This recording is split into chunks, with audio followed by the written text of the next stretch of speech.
Hello and welcome to the MCQ lecture series. In today's class, we are going to look at some of the important multiple choice questions with respect to microeconomic analysis, which is the SYBA economics special paper as well as MA part 1 paper. So in today's class, I'm going to look at some of the important MCQs with respect to markets in general. So let's get started. The first question is, the important elements of a market are dash, and the underlying options are A, nature of the product, B, number of firms, C, existence of competition, and D, all of the above. So here the important elements of a market are denoted by all these 3 points. That means nature of the product, the number of firms, as well as the existence of competition, and therefore option D, all of the above, is the correct answer to this particular question. I hope the question is clear. Let us now move to the next one. Markets in general can be classified on the basis of what? And the underlying options are, it can be classified on the basis of A, area, it can be classified on the basis of B, competition, it can be classified on the basis of C, time, and it can be classified on the basis of all these 3 things. That means area, competition, and time. So markets in general can be classified on the basis of all these 3 important things. That means area, competition, and time, and therefore option D, all of the above, is the correct answer to this question. I hope the question is clear. Let us now move to the next question.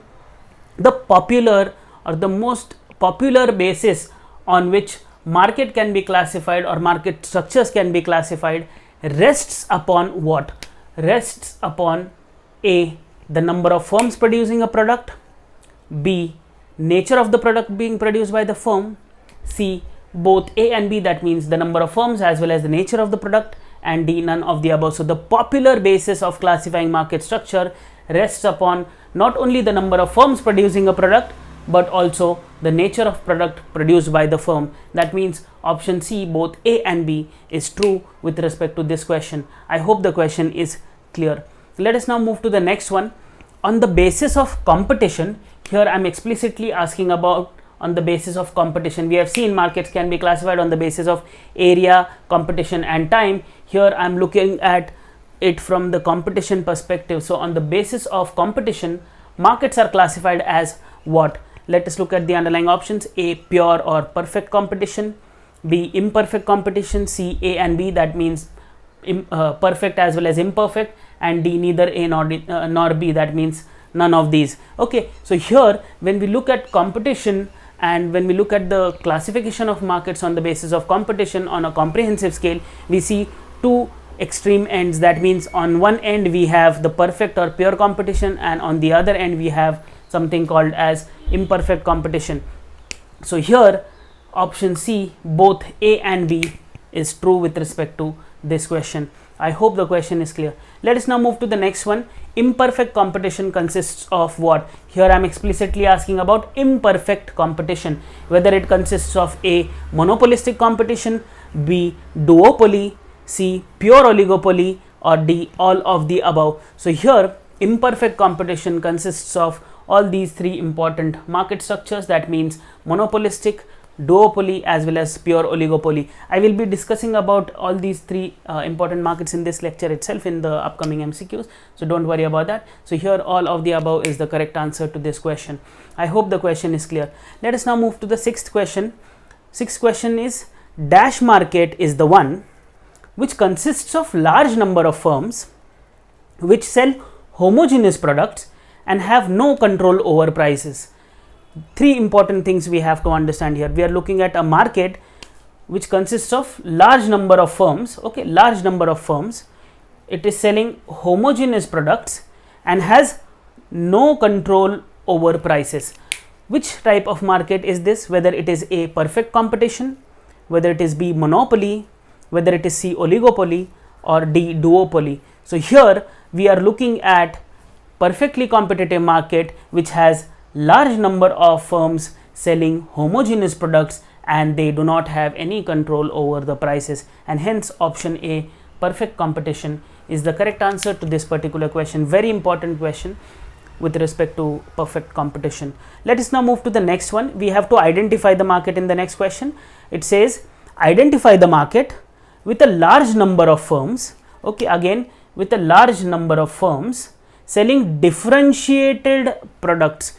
Here I am looking at what kind of products? Differentiated products which are close substitutes and have some control over the prices. So here it has some control over the prices. The products are not homogeneous, but they are differentiated and they are close substitutes, and also there are large number of firms selling these products. So which kind of market we are looking at here?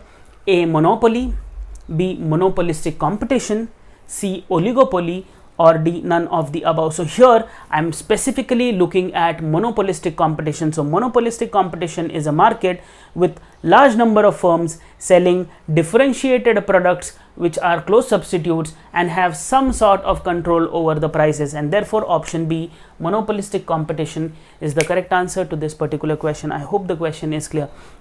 Let us now move to the next question. The next question is, which of the following denotes the characteristics of duopoly? Which of the following denotes the characteristics of duopoly? And the underlying options are A, only two firms are present, B, products are homogeneous or differentiated, C, some degree of control over prices, and D, all of the above. So here all these three statements are characteristics of duopoly. That means there are two firms, the products can be homogeneous or differentiated, and there is some degree of control over prices, and therefore option D, all of the above, is the correct answer with respect to this question, which talks about the characteristics of duopoly. I hope this is clear. Very important questions with respect to understanding markets before getting into the equilibrium conditions for markets per se. Anyways, let us now move to the next one. The next one is, dash is the market which consists of few firms. Now again the catchword is few firms which sell homogeneous products and have some control over prices and have some degree of control over prices. So what is happening is, few firms are present, products are homogeneous, and there's some degree of control over prices. Let us look at the underlying options available to us. A, monopolistic competition, B, duopoly, C, oligopoly, and D, none of the above. So here monopolistic competition, in this question we have seen large number of firms selling differentiated products, so it cannot be monopolistic competition because here the products are homogeneous and few firms are present. Okay, in duopoly we have seen only two firms are present. Products can be either homogeneous or differentiated and have some degree of control. Okay, and here I am specifically looking at oligopoly, which is option C, because there are few firms which are present, okay, and they sell homogeneous products and have some degree of control. Here in case of duopoly, it can be either homogeneous or differentiated. Here it's specifically homogeneous product, so therefore it is oligopoly. So oligopoly is the market which consists of few firms which sell homogeneous products and have some degree of control over prices. I hope the question is clear. Important questions with respect to markets, please pay attention. Yeah, I hope this is clear. Let us now move to the next one. Again we have to identify the market. Identify the market which has only one firm. Okay, this market has only one firm and it sells unique products without any close substitute. That means the product which this firm is manufacturing does not have close substitutes, and this firm has a very high or very large degree of control over prices. So which kind of market am I looking at? Whether I am looking at perfect competition, whether I am looking at monopoly, whether I am looking at oligopoly, or I am looking at duopoly. So here perfect competition, we have seen large number of firms, so here only one firm, so this is not the case. Monopoly, I'll keep this aside. Oligopoly, we have seen what oligopoly is. Few firms are there, homogeneous products are there, and some degree of control. Here there is a large degree of control over prices, unique sort of products are there, and only one firm is there. Then we have duopoly, two firms are there, some degree of control, products can be homogeneous or differentiated, but here it is unique products. So here the case is nothing but monopoly, okay, single player market wherein one firm sells unique products which do not have close substitutes and have a very large degree of control over prices. So therefore the correct answer here is option B, monopoly. I hope the question is clear. Very important aspect as far as markets are concerned. Let us now move to the next one. Specifically, now we are going to look at the perfectly competitive markets, which your syllabus per se talks about. So in a perfectly competitive market, both buyers and sellers are dash with no control over prevailing market prices. Are what?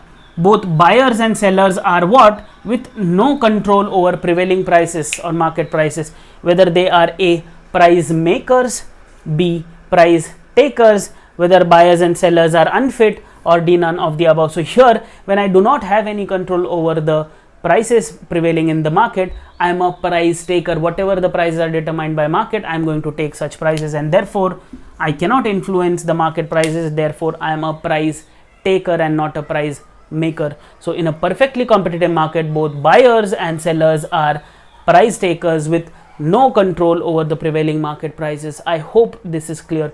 Very important aspect of prices per se. Anyways, let us now move to the next one. The next is dash are the conditions which make a perfectly competitive market. What conditions make a perfectly competitive market? Let us look at the underlying options. A, free entry or exit. B, perfect mobility of factors of production. C, perfect knowledge of market conditions. And D, all of the above. So here, all these three conditions are important for a market to be called as perfectly competitive market. So here, free entry and exit, perfect mobility of factors of production, as well as perfect information or knowledge of market conditions relates to the conditions which are necessary for a perfectly competitive market, and therefore option D, all of the above, is the correct answer to this particular question. I hope the question is clear. Let us now move to the next one. The next is the conditions necessary for a perfectly competitive market are what? The conditions necessary for a perfectly competitive market are A, absence of transport cost, B, absence of government regulation, C, homogeneous products, and D, all of the above. So here again, all these 3 points relate to the conditions which are necessary for a market to be called as a perfectly competitive market. That means products has to be homogeneous, absence of government regulations, as well as absence of transport costs. So therefore option D, all of the above, is the correct answer to this particular question. I hope the question is clear. Let us now move to the last question in this segment or this session. Perfect competition is an dash concept. Perfect competition is an dash concept rather than an actual market reality. Whether it is an vague concept, whether it is an ideal concept, whether it is an obsolete concept, or none of the above. So here, perfect competition is an ideal concept rather than actual market reality. Okay, in reality you don't see perfectly competitive market. It is an ideal situation or concept per se. So I hope the question is pretty much clear. I hope these questions are clear. In the next session, I'll continue with respect to the equilibrium conditions in perfectly competitive market. So please stay tuned for more. Thank you.